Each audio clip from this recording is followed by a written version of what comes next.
मध्य प्रदेश में उपचुनाव के लिए बीजेपी ने सभी सीटों पर प्रत्याशियों की घोषणा कर दी है और अब दिग्गज नेता प्रत्याशियों के पक्ष में प्रचार कर रहे हैं। नेपानगर सीट पर बीजेपी प्रत्याशी सुमित्रा कासडेकर के लिए पूर्व मंत्री अर्चना चिटनिस प्रचार करती दिखी, जिनका दावा है कि बीजेपी यहां पर इतिहास रचेगी। इस दौरान पूर्व मंत्री अर्चना चिटनिस से खास बातचीत की मैनेजिंग एडिटर मनोज सैनी ने।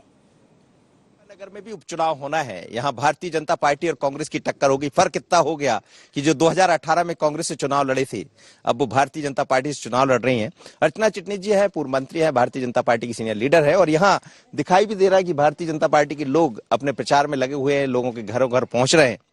क्या देख रही हैं आप ये जो जिस तरह से बदलाव हुआ, बीजेपी से लोग कांग्रेस में आ गए, कांग्रेस से बीजेपी में चले गए, लेकिन जनता ये सवाल कर रही होंगी आप लोग से। जनता ने तो जो 15 महीने का कांग्रेस का शासन देखा है, जो शासन भोगा है, उसको लेकर जनता को लगता है अपने आप में एक अवसर है जिसमें एक बेहतर और स्टेबल गवर्नमेंट के लिए जनता अपना कंट्रीब्यूशन दे सकती है।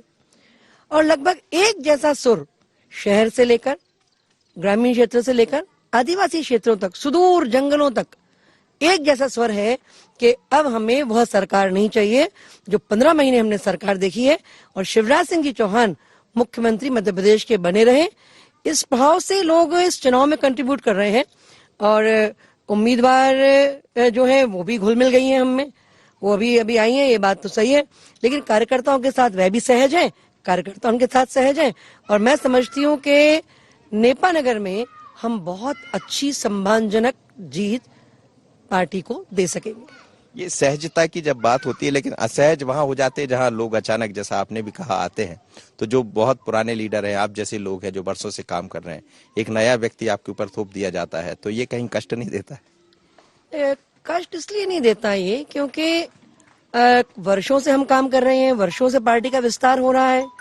पूर्व में पार्टी का परिवार एक सीमित छोटा परिवार था, आज परिवार बढ़ता जा रहा है। तो भारतीय जनता पार्टी का जो अपनी व्यापकता है, भारतीय जनता पार्टी के कार्यकर्ता के अंदर और पार्टी के संगठन में जो नए लोगों को अपने साथ में समाहित करने की एक कैपेसिटी है, उस कैपेसिटी के अंतर्गत भारतीय जनता पार्टी में नए लोग हमेशा से आते रहे हैं और जो एक बार आ गए हमारे साथ में, वह हमारे होकर रह गए। लेकिन कई लोगों से जब हमारी बात हो रही तो वो कह रहे हैं कि जो आपकी प्रत्याशी है उन्होंने धोखा दे दिया, हमने तो कांग्रेस के लिए वोट किया था, एक नई सरकार गठित की थी, लेकिन बीच में अब हमारा जो करोड़ों रुपए बर्बाद हो रहा है उसका हिसाब किताब कैसे होगा? मैं भी लगातार प्रचार कर रही हूँ जी। और धोखा तो लोग उन्हें देने की बात कर रहे हैं जिन्होंने 2 लाख रुपए के कर्ज माफी को लेकर वोट मांगे थे। धोखे की बात तो लोग उनके लिए कर रहे हैं जिन्होंने कहा था कि अब मुख्यमंत्री कन्यादान योजना में 51,000 रुपया दिया जाएगा। धोखे की लिए जनता उनके लिए बोल रही है जिन्होंने कहा था कि युवाओं को बेरोजगारी भत्ता 4,000 रुपये महीने का दिया जाएगा। और जो 15 महीने का व्याप्त भ्रष्टाचार था, अव्यवस्था थी, अराजकता थी, वो अपने आप में जनता के लिए एक धोखा था।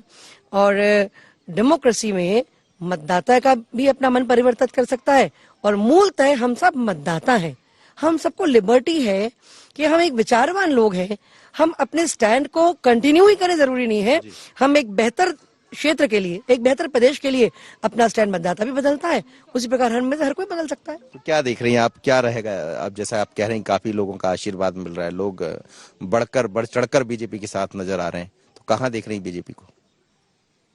मैं ये मानती हूँ कि नेपानगर विधानसभा क्षेत्र सारे 28 सीटों में से लीड की दृष्टि से पहली 5 सीट में नेपानगर अपना स्थान बना पाएगी, ऐसा मुझे विश्वास है। कार्यकर्ताओं को का एक संकल्प है और आपको करके दिखाएंगे और चुनाव परिणाम बाद आप अवश्य एक बार आए और नेपानगर देख के जाए।